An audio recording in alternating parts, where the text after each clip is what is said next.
राजा जो है अपने समाज के साथ और विप्रों के साथ उनको लेने के लिए जाया करते थे। इस प्रकार राजा दशरथ गए हैं और लेकर के सादर सत्कार के साथ विश्वामित्र जी को लेकर के आए हैं कहीं। और लेकिन आज दशरथ महाराज डर भी गए हैं।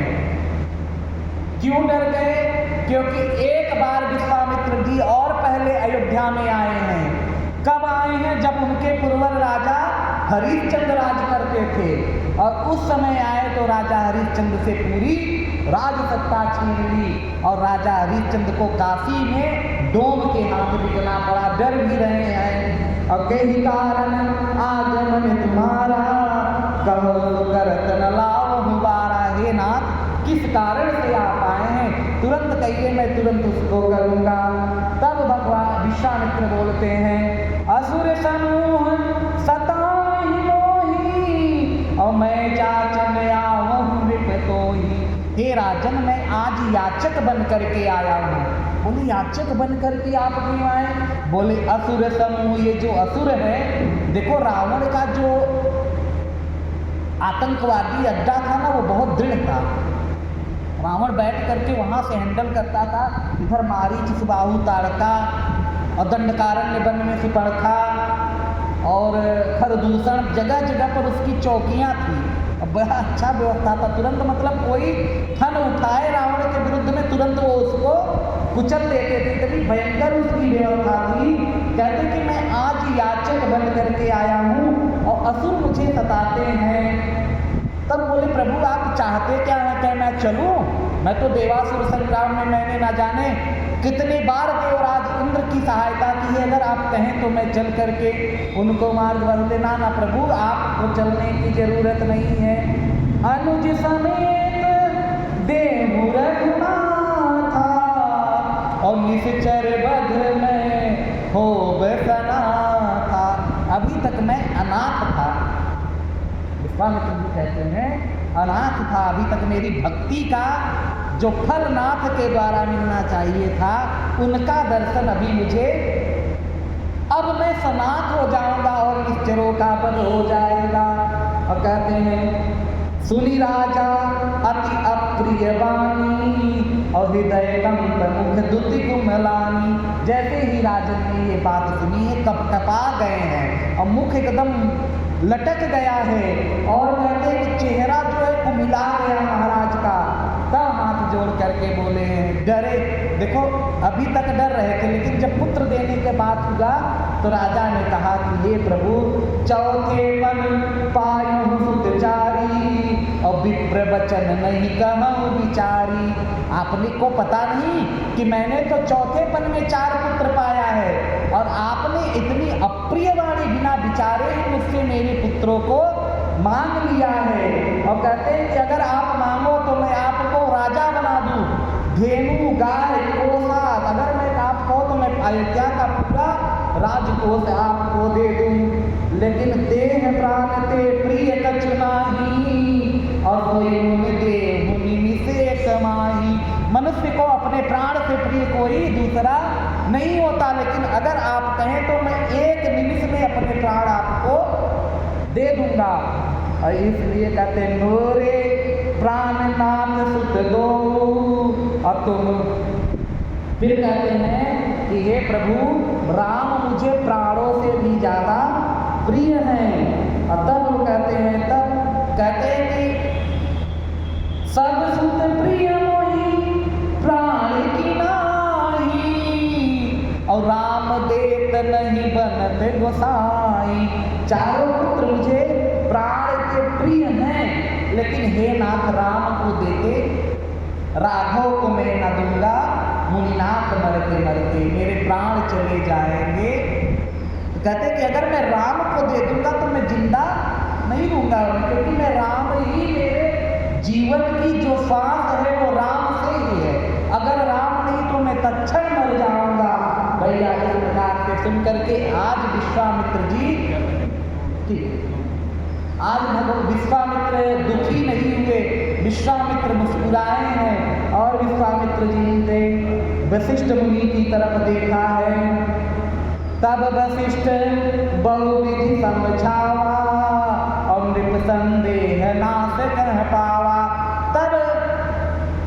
गुरुदेव वशिष्ठ ने नाना प्रकार से राजा को समझाया है, बहुविधि समझाया। हे राजन, जैसे बहुत प्रकार समझाया, और एक अर्थ ये भी बताया कि हे राजन, जब ये ले करके जाएंगे तभी बहू की विधि आने की प्रक्रिया होगी। 2 लेकर के जा रहे हैं, 2 को तो लौटाएंगे ही लौटाएंगे, और साथ में 4 को और लौटाएंगे। जब राजा ने सुना कि अब हमारे राम का विवाह होगा तो खुशी खुशी, और फिर भगवान माताओं से गए हैं, आज्ञा लिए हैं। माताओं को पहले ही शिव जी ने बता दिया था कि जब विश्वामित्र जी आएंगे तभी जान लेना कि इनकी विवाह के योग बन गए हैं। माताओं ने भी खुशी खुशी भेजा है। अब चले जात पुरुष सिंह दो, वीर हरिष चल मुनि भैरव हरण, और कृपा सिंधु मत धीर, अखिल विश्व कारण करण। पुरुष सिंह जो भगवान हैं, हर्षित होकर के चले जा रहे हैं, और जाते जाते एक भयानक जंगल आया है। उस जंगल में भगवान पहुँचे हैं, और चले जात मुनि देन ही दिखाई, और सुन तारका क्रोध करे आई।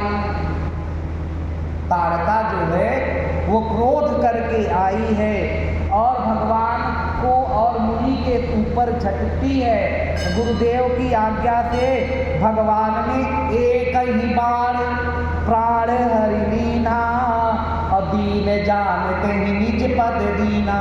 एक ही बार में भगवान ने ताड़का का प्राण हरण कर लिया।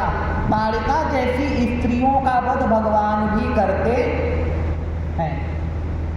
को ताड़का जैसी स्त्रियां, सुपर्णखा जैसी, पूतना जैसी स्त्रियां हमारे यहाँ मान्य नहीं है। हमारे यहाँ अनसुईया जैसी नारी, अहिल्या जैसी नारी, अभी भगवान अहिल्या का देखो सम्मान करेंगे। सबरी जैसी नारियां हमारे यहाँ पूजनीय हैं। अब भगवान उसको दीन जान करके निज पद दिया, फिर भी भगवान ने उसे अपने धाम में वास दिया, अपने चरण में वास दिया। अब जाकर के भगवान प्रात कहाँ मुनि जाओ सन रघुराई, और निर्भय होई निर्भय यज्ञ करो तुम जाय। भगवान ने कहा, हे गुरुदेव, आप निर्भय होकर के यज्ञ करिए। मुनि ने भगवान को परा और अपरा नाम की विद्या प्रदान करी, जिससे भूख नहीं लगता। क्योंकि यज्ञ कितने दिन चलेगा तो भगवान भूखे रहेंगे। उन्होंने ऐसी विद्या प्रदान करी है जिससे भगवान को भूख प्यास नहीं लगेगा। और भैया अब भगवान यज्ञ, मुनि के यज्ञ की रक्षा कर रहे हैं राम लक्ष्मण। और जैसे ही राक्षसों ने सुना है कि तारका का वध हो गया है और विश्वामित्र यज्ञ कर रहे हैं, सुनि मारीच निशाचर द्रोही और ले सहाय। मारीच ने बहुत प्रकार की सेनाओं को लेकर के मुनि के आश्रम पर धावा बोल दिया। और राम जी ने मारा कैसे? बिन फर बाण राम तिन मारा। बाण नहीं लगाया, बस प्रत्यंचा के टंकार से मारा है। और 700 जन सागर पारा, 1-2 योजन नहीं, 100 योजन सागर के पार जाकर के गिरा है। बहुत लोग कहते हैं जहाँ मारीच गिरा उसको मॉरिशस कहते हैं। इस प्रकार भैया कुछ दिन भगवान ने वहाँ पर रहे और भगवान ने यज्ञ को पूर्ण कराया। राजा जनक के घर से विश्वामित्र जी के लिए धनुष यज्ञ का निमंत्रण आया है। धनुष यज्ञ सुनी रघुकुल नाथा, और हर्ष चले मुनिवर के साथ। हर्षित होकर के भगवान मुनिवर के साथ चले हैं। भगवान जा रहे हैं और जाते जाते भगवान एक जंगल में पहुँचे हैं। गुरुदेव चले जा रहे हैं, लखन जी चले जा रहे हैं, लेकिन भगवान की दृष्टि किसी एक अबला के ऊपर टिकी हुई है। एक अबला जो जन्म जन्मांतर से ना जाने कितने वर्षों से भगवान की प्रतीक्षा कर रही है, अपने भक्त को देख रहे हैं। अब आश्रम एक दीख मगमाही, और खग मृग जीव जंत दहनाही। ऐसा आश्रम है जहाँ कोई जीव जंतु भी नहीं जाता, ऐसा आश्रम। और भगवान ने ही पूछा मुनि शिला प्रभु देखी और सकल कथा मुनि कहा विशेषी। भगवान ने गुरुदेव से पूछा है, गुरुदेव ने सारी कथा बताई है। कथा क्या है? कथा यह है कि ब्रह्मा जी ने एक रचना करी है कन्या की। उस रचना में इतनी सुंदर है अहिल्या, जिसकी तुलना किसी से नहीं हो सकती।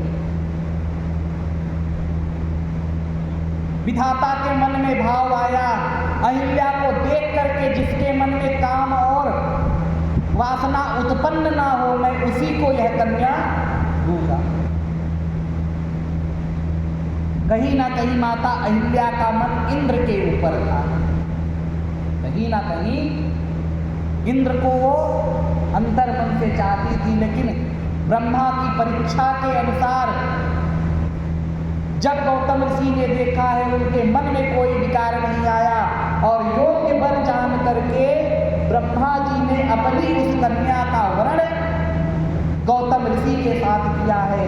एक बार की बात है, ऋषि जो हैं वो स्नान को गए हैं और स्नान को गए हैं, उसके बाद इंद्र जो है वो गौतम ऋषि का वेश बना करके आया है और माता अहिल्या इस बात को जानती हैं कि ये मेरा पति नहीं, ये देवराज इंद्र है। लेकिन वो भी अपने सुंदरता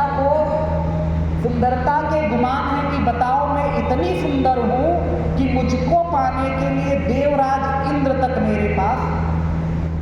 और जब देवराज इंद्र जाने लगे हैं तो माता ने कहा है कि हे देवराज इंद्र, जल्दी जाओ, नहीं तो ना तो तुम्हारा कल्याण होगा और ना मेरा।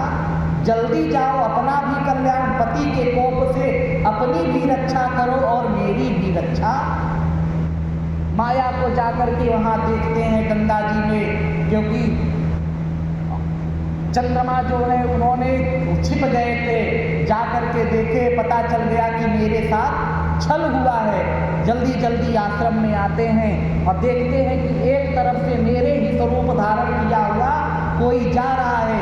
ध्यान लगा करके देखते हैं तो देवराज इंद्र हैं। श्राप देते हैं, अरे मूर्ख, जिस कारण से तुमने मुझे छला, मेरा रूप धारण किया, जा मैं तुझे श्राप देता हूँ, तुम्हारे पूरे शरीर में भग उत्पन्न हो जाएंगे। आगे गए हैं, अहिल्या को श्राप दिया है। अहिल्या सती है, अगर सती नारी है और जान रही है कि मेरा पति नहीं है तो उसे देवराज इंद्र को डांट करके भगा देना चाहिए था या श्राप देना चाहिए था। लेकिन अहिल्या माता ने ऐसा नहीं किया। अहिल्या माता ने ये गलती करी जिस गलती के कारण मुनि ने उन्हें श्राप दिया कि तुम पत्थर की हो जाओगी, और उसी श्राप के कारण अहिल्या पत्थर रूप में हुई है। और सब ने पति के त्याग करके ही सब ने उनका त्याग किया है। तब ऋषि कहते हैं, गौतम नारी श्राप बसे उपल देह धरि धीर, और चरण कमल रज चाहती कृपा करहु रघुवीर। गौतम की जो नारी है वो श्राप बस उपल देह धरि धीर, और हे रघुनाथ आपके चरणों के रज की इच्छा में यहाँ पर पड़ी हुई है, अपने चरण के रज को दे दिए। और लेकिन भगवान ने कहा ये तो ब्राह्मणी है, लेकिन तभी एक कृपा रूपी हवा बही है, झरोका आया है, और उस हवा के झोंके ने भगवान के चरण के रज को उड़ा कर ले जा करके अहिल्या माता की शिला पे डाला है।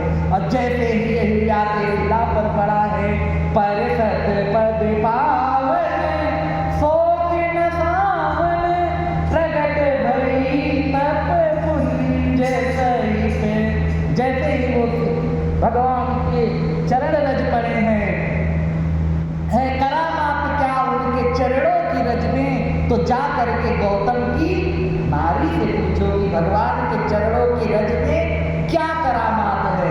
वो परसत पद पावन, और सारे शोक मिट गए और प्रकट भई तप कुंज सहित। हाथ जोड़ करके माता अहिल्या खड़ी हुई है और देखत रघुनायक जन सुखदायक सन्मुख होई कर जोर रही। भगवान के मुख को हाथ जोड़ करके निहार रही है। अति प्रेम अधीरा पुलक शरीरा मुख नहीं आवत बचन कही। अत्यंत प्रेम में विह्वल हो गई है कि उनके मुख से वाणी नहीं निकलती।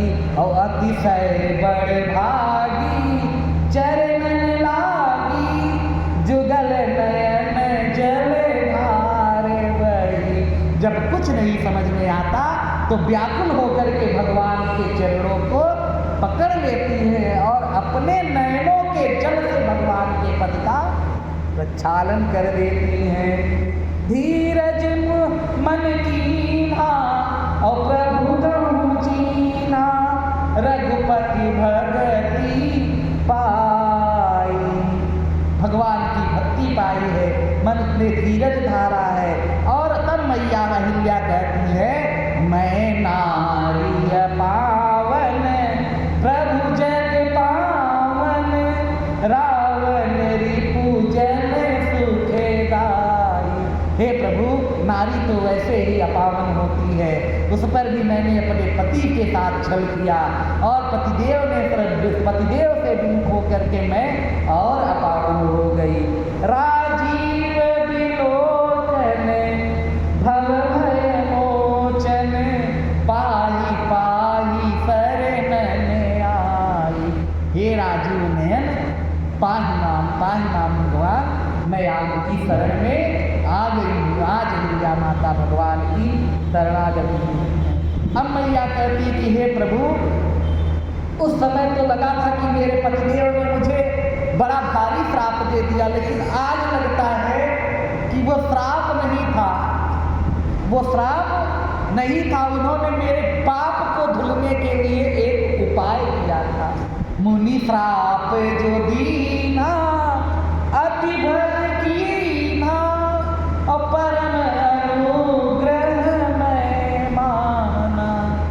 जो मेरे पतिदेव ने मुनि ने श्राप दिया तो उस समय तो मुझे लगा, लेकिन आज मैं जानती हूँ कि वह श्राप नहीं, उन्होंने मेरा अत्यंत भला किया है। और देखो भरि लोचन हरि भव मोचन इहै लाभ शंकर जाना।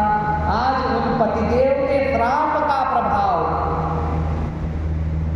जिनके श्राप से आज भगवान मिल गए। इंद्र जब चरण में आया है तो गौतम ऋषि ने कहा कि ये तेरे भग जो है, जब भगवान राम के विवाह में तू उनके विवाह को देखने जाएगा तो तेरे सारे शरीर के भग नेत्र में बदल जाएंगे। उस समय तुझे 1000 नेत्र हो जाएंगे। इसलिए इंद्र का एक नाम सहस्त्राक्ष है। तेरा श्राप उस समय मिटेगा। और अहिल्या को कहा कि जब भगवान के चरण की रज खुद भगवान तेरे पास चल करके आएंगे तब तू मेरे लोक में आना, और यही लाभ शंकर जाना।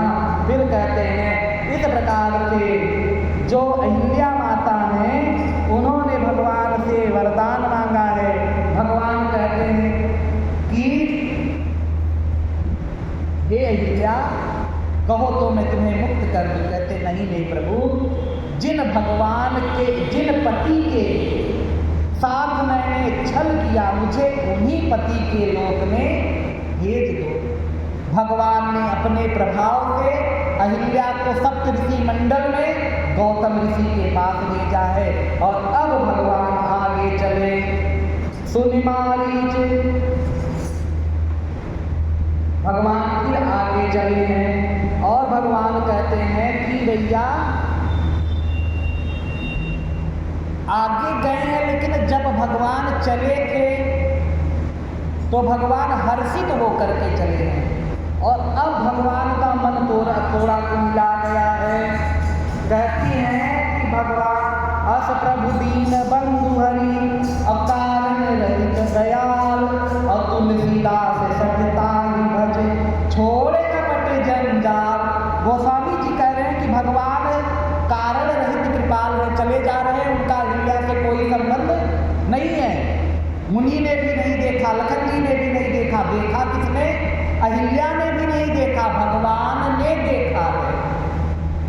भगवान ने देखा। देखो कृपा कब हो जाए, कैसी हो जाए, ये कोई नहीं जान सकता कि कृपा किस क्षण हो जाएगी।